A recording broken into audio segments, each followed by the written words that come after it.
mọi người, chào mừng mọi người đã đến với kênh YouTube của Noli. Trong bài học ngày hôm nay, Noli sẽ hướng dẫn cho các bạn cách để chúng ta móc mũi ngôi sao nhé. Đầu tiên các bạn cần chuẩn bị cho Noli một cuộn len sợi và một cây kim móc. Tiếp theo các bạn sẽ gây cho Noli một chuỗi gồm 16 mũi móc xích. Cách tạo mũi móc xích như sau.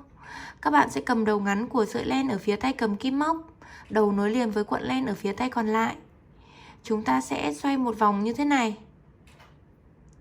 Sau đó thì quấn len qua tay, giữ lại bởi ngón tay giữa và ngón tay cái. Các bạn sẽ đâm kim vào vòng tròn. Sau đó chúng ta sẽ lấy len qua. Như vậy là các bạn đã thực hiện được nút thắt đầu tiên. Bây giờ chúng ta sẽ lên làm 16 mũi móc xích.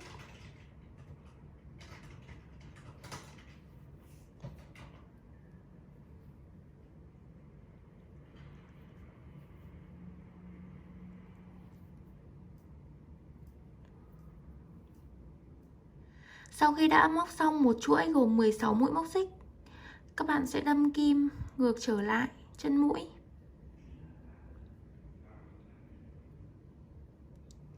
Chúng ta sẽ đâm vào chân đầu tiên này,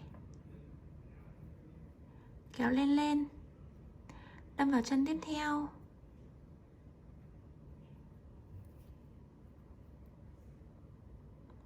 Chúng ta sẽ đâm 5 lần như thế này để ở trên kim xuất hiện là 6 vòng tròn.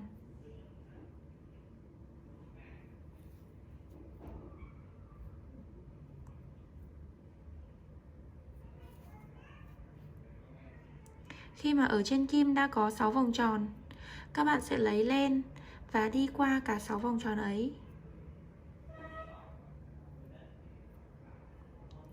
Rồi trượt mũi. Tiếp theo, các bạn sẽ đâm vào chính vòng tròn mà chúng ta vừa trượt mũi này. Lấy lên một vòng tròn.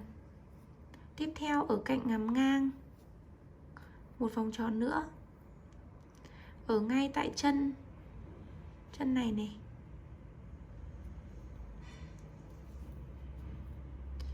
Ba này.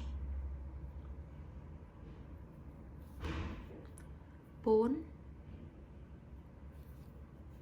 5.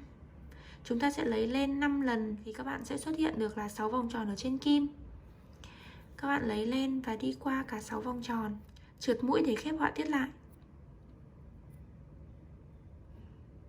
Tương tự như vậy, các bạn sẽ thực hiện các mũi cho đến cuối hàng.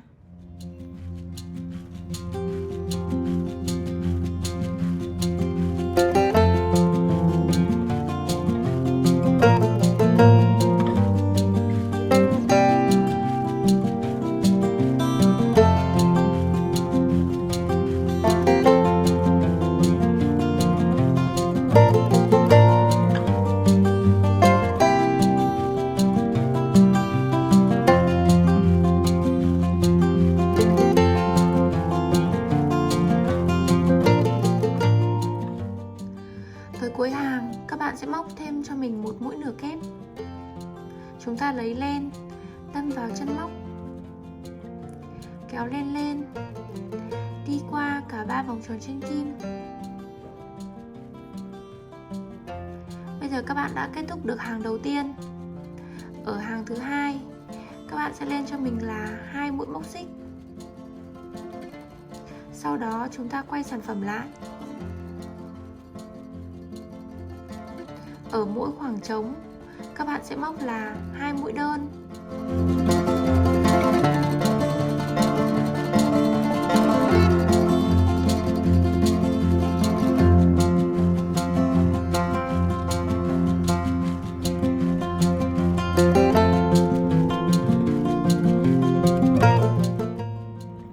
Cứ cách một cái dây nằm ngang qua như thế này thì chính là một cái khoảng trống hình tròn.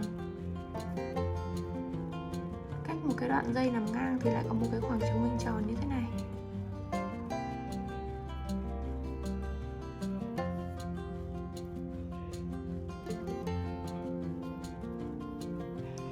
Các bạn cứ móc mỗi một khoảng trống hình tròn chúng ta sẽ móc là 2 mũi đơn cho tới hết hàng.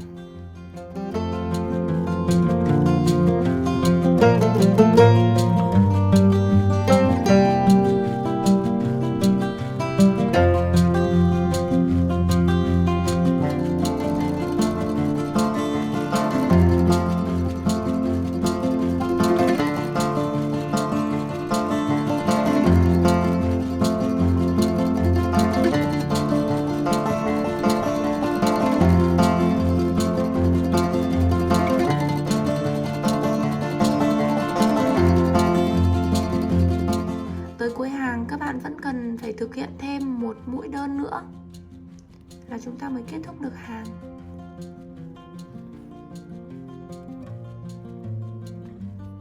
Đây chính là mặt trái của mũi ngôi sao. Còn mặt phải của mũi ngôi sao thì bây giờ các bạn sẽ lên cho mình là 3 mũi móc xích. Chúng ta quay sản phẩm lại. Và đây chính là mặt phải của mũi ngôi sao. Mũi ngôi sao thì được tạo thành từ 2 hàng kết hợp lại với nhau, tạo nên được họa tiết vòng cung như thế này. Họa tiết này thì thường hay được sử dụng khi mà các bạn móc phần túi xách ra được cái họa tiết rất là đẹp. Bây giờ mình sẽ thực hiện cho các bạn tiếp tục hàng thứ hai để các bạn dễ dàng quan sát hơn.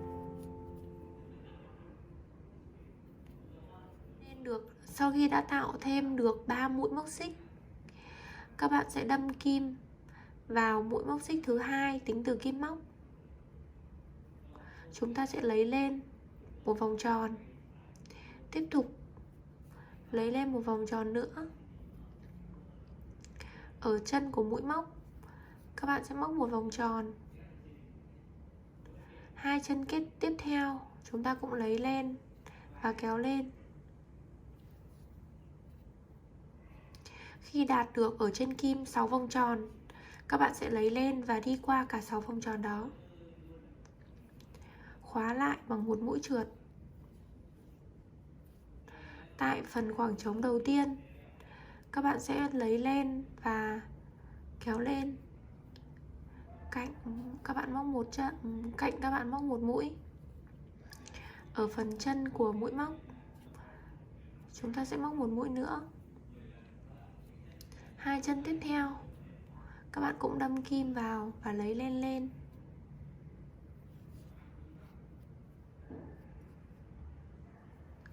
Đi qua cả 6 vòng tròn trên kim và khóa lại.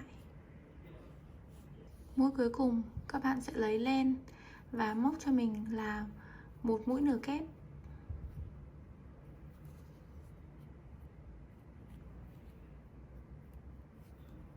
Lên 2 mũi móc xích, quay sản phẩm lại,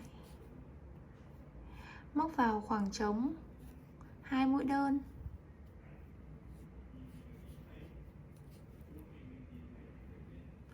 Khoảng trống tiếp theo là cái vòng tròn này nhé.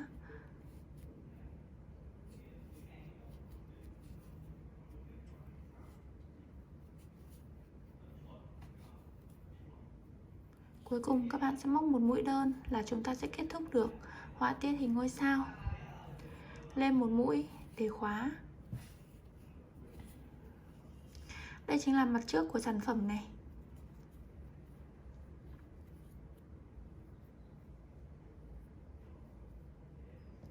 Đây là mặt sau của sản phẩm thì nhìn nó sẽ không ra được cái họa tiết gì cả.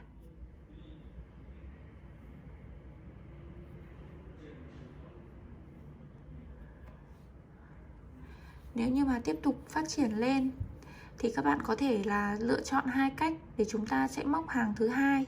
Hàng thứ nhất thì chúng ta móc giống nhau. Nhưng mà ở đây là hàng thứ hai thì mình hướng dẫn là các bạn móc mũi đơn, 2 mũi đơn vào một chân. 2 mũi đơn vào một chân.